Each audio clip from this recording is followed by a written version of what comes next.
Merci, bonjour et bienvenue amis téléspectateurs de Sen Horizon TV.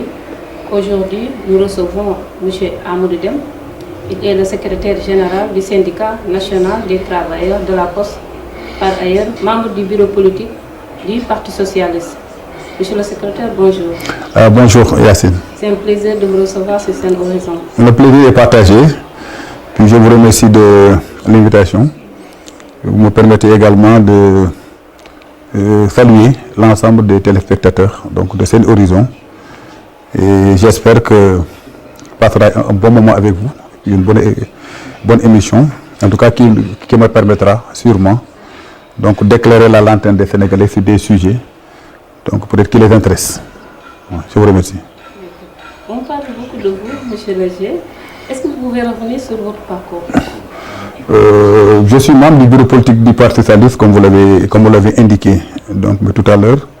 Je milite dans le parti depuis 1983. Et je suis le secrétaire général de l'Union départementale des coordinations du Parti socialiste de Foundiougne. Je suis en même temps le premier secrétaire général adjoint de l'Union régionale de Fatick. Je suis membre du comité central et bien sûr je suis membre également du bureau politique. Je suis également le vice-président du conseil départemental de Foundiougne. Ça c'est sur le côté politique.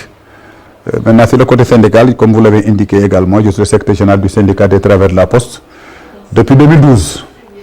Donc mon mandat est fini il y a cela 2 ans maintenant parce que j'avais fixé dans les textes du syndicat.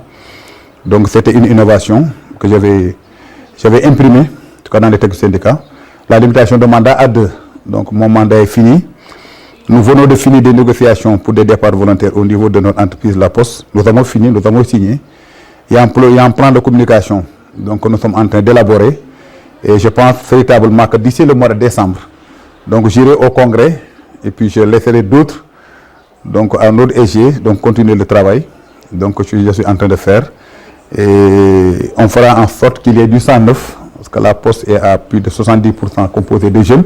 Donc de moins de 40 ans, évidemment, il faudrait que donc insuffler du sang neuf, donc pour que des jeunes qui sont bien formés, bien entendu, donc continuent le travail que nous avons fait depuis bientôt plus de 30 ans, donc au sein de l'entreprise.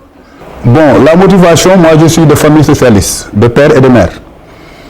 Et dans notre partenaire également, dans ma commune de Passy plus précisément, donc le Parti socialiste était dirigé par des hommes avec qui j'avais des liens de parenté. J'ai également un grand frère qui fut le garde du corps donc, de Mme Abdou Diouf. Peut-être que ceci également un peu influencé donc, mon choix. Comme je vous ai dit, de tout temps, moi j'étais socialiste. Depuis 1983, je milite donc, dans le parti. Donc c'est le seul parti dans lequel d'ailleurs j'ai milité. Par conviction, par lien de parenté, mais au début quand même c'était par lien de parenté. Et maintenant, comme on dit souvent, comme dit les feux Ousmane Tanodji, notre secrétaire général, socialiste un jour, socialiste pour la vie. Voilà, donc j'ai l'âme socialiste, je pense même que j'ai le sang vert. Voilà. Alors, M. Léger, vous êtes à la tête du syndicat national des travailleurs de la Poste. Quelle est votre mission au sein de cette association? Oui, la mission de secrétaire général de syndicat, bon, la mission de syndicat tout court, donc c'est la prise en charge donc, des préoccupations donc des travailleurs, de tous les travailleurs d'ailleurs, et également donc faire en sorte de pérenniser donc nos emplois, donc veiller donc sur la bonne marche de notre entreprise et nous occuper donc des préoccupations de nos mandats, les travailleurs pour ne pas les nommer. Donc ça en fait le rôle du secrétaire général. Au-delà du secrétaire général, c'est ça le rôle donc de l'organisation syndicale. Donc nous participons à la réflexion parce que le syndicalisme des muscles donc révolu. En tout cas, moi, ce n'est pas cette conception que je me fais du syndicalisme responsable et moderne. Je suis affilié à la centrale CNTS, dirigée donc qui était dirigée par Feu Madja Diop, depuis dirigée donc par le camarade Modi Guiro, que je salue au passage. Donc c'est dans notre ADN, nous préférons les négociations donc que des luttes inutiles et futiles. Donc c'est la conception en tout cas que moi je me fais du syndicalisme. Donc nous venons juste de finir des négociations avec notre direction générale. donc toutes les organisations syndicales de la Poste, qui avaient porté leur choix sur ma modeste personne pour être leur porte-parole. Nous avons bien négocié avec la direction générale. Nous avons signé donc, la semaine passée donc, un protocole. Donc, et comme je l'ai indiqué tout à l'heure, demain nous avons une réunion pour discuter d'un plan de communication pour que l'ensemble des postières et des postiers puissent s'approprier donc, les clauses, les termes donc, de l'accord que nous avons donc, convenu avec la direction générale. Il faut voir que le travail de syndicaliste est un sacerdoce. C'est un choix que la personne fait. C'est extrêmement stressant, c'est fatigant et ça vous bouffe tout votre temps pratiquement. Mais c'est un sacerdoce. Seul je suis rien, c'est tous. Donc j'ai une équipe autour de moi, des personnes compétentes, des personnes engagées, des personnes rigoureuses. Donc c'est peut-être cette équipe-là qui me donne la chance donc, de mener à bien donc, la mission pour laquelle les travailleurs m'ont porté à la tête de l'organisation. Alors, nous allons savoir quelle analyse faites-vous de la situation politique actuellement au Sénégal? Oui, nous vivons une situation politique extrêmement tendue. La situation, à la limite, je dirais qu'elle est inédite. Que nous sommes à quelques 6 mois des élections présidentielles. Et jusqu'au moment où je vous parle, la coalition donc, à laquelle j'appartiens, la coalition, donc la grande coalition, la majorité présidentielle, n'a pas encore de candidat. Il y a également des leaders de l'opposition. Pour le cas d'Ousmane Sonko, je sais que c'est un cas un peu compliqué. Je ne pense pas qu'il puisse être candidat. D'ailleurs, même j'ai vu depuis hier qu'ils sont en train de travailler sur un plan B. Pour le cas de Khalifa et de Karim, donc ils ont été relancés dans le jeu. Mais faudrait-il que le Conseil constitutionnel accepte donc, leur candidature? Bon, donc nous sommes dans une situation qui est inédite, donc, comme je l'ai dit tantôt, et qui est également très tendue. J'espère que nous irons à des élections vraiment apaisées et que nous n'aurons pas de troubles donc post-électoraux. En tout cas, c'est mon vœu le plus cher. Je ne doute pas cependant que si le Benno, donc la coalition à laquelle j'appartiens, donc parvient à avoir donc un candidat de l'unité, si nous sommes tous unis, je ne doute pas que nous pouvons gagner les élections donc, dès le premier tour, donc en 2024. C'est ma conviction. Parce que le Benno, pour moi, est un facteur d'équilibre social.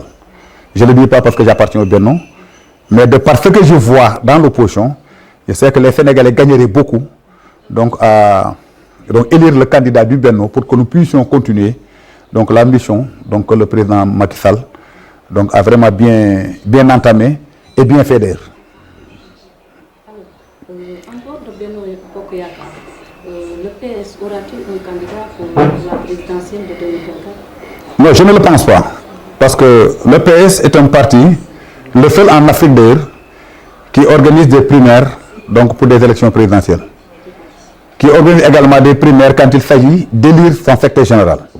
Je ne pense pas que nous puissions avoir le temps matériel nous permettant donc de procéder à des primaires, de faire un appel à candidature, donc de choisir un candidat donc, pour les élections donc, présidentielles 2024. On avait largement le temps, mais malheureusement, un mauvais timing, de mauvais choix ont fait que nous avons donné mandat au président de la République Macky Sall. Mais moi je pense que le PS quand même aurait pu avoir un candidat à la candidature.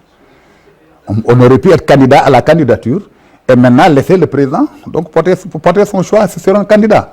Mais ce qui se passe aujourd'hui est, à mon avis, inacceptable. Et puis, les socialistes comme moi le vivent dans leur chair, difficilement. Parce que nous qui sommes des alliés, si nous permettons au président de choisir à notre place, a fortiori, les camarades qui sont avec lui. Je pense que l'APR quand même, c'est à la limite manquer de respect même aux alliés que de nous présenter 11 candidats. Le PS comme l'AFP, les grands partis en tout cas qui sont dans le Benno, moi je pense, auraient pu quand même avoir des candidats à la candidature. Ça aurait pu d'ailleurs même faciliter la tâche au président de la République donc pour le choix qu'il aurait dû donc faire. Maintenant, le choix tarde à se faire. Et j'ai peur du syndrome Ousmane Tanor Dieng et Moustapha Niasse en 2012.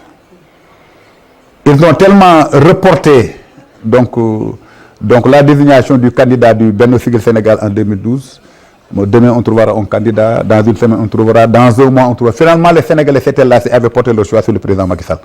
Et j'ai peur qu'on revive que le Benno donc, soit victime donc, de ce même de ce même phénomène, parce que plus le président tarde à choisir un candidat, plus les candidats vont commencer à s'agiter. Vous avez vu Mamboy Diaw, vous avez vu donc Boun Abdallah Dionne, vous avez vu Aly Ngouille Ndiaye la dernière fois donc à la radio.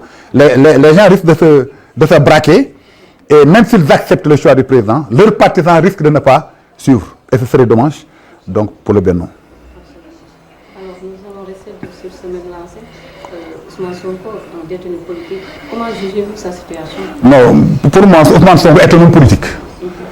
Mais Ousmane Sonko n'en demeure pas moins un Sénégalais comme vous, comme moi.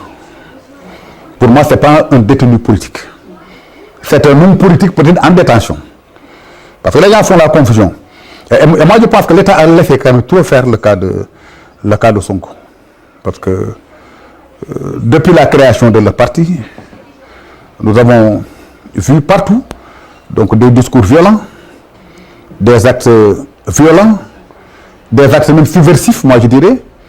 Et je pense que la place de Sonko n'est pas dans le jeu politique. La place également de ses partisans n'est pas dans le jeu politique. L'État aurait dû dissoudre le PASTEF depuis longtemps. Et Sonko, je pense quand même que sa place n'était pas donc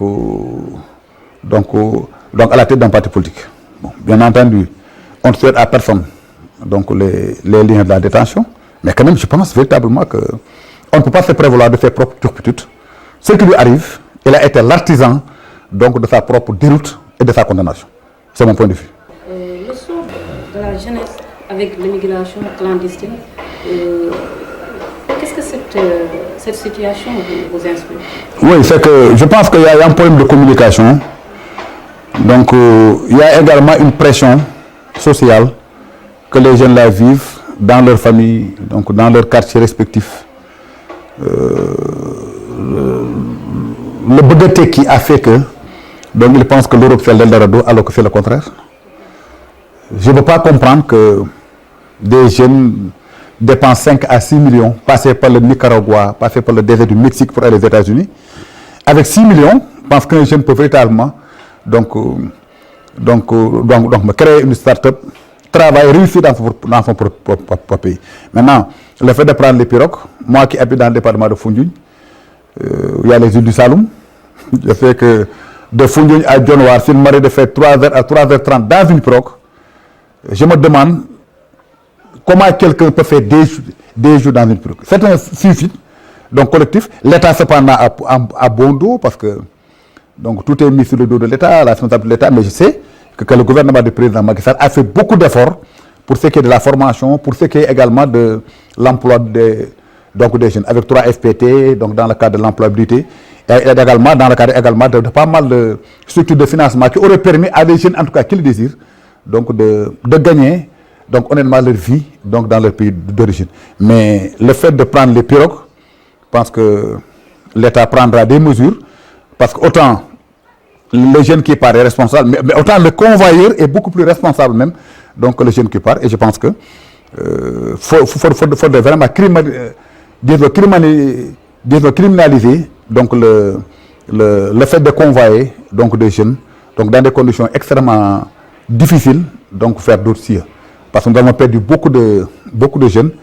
Et je pense que l'État doit prendre quand même les mesures qu'il faut donc, pour que cette situation-là vraiment arrête. Quoi.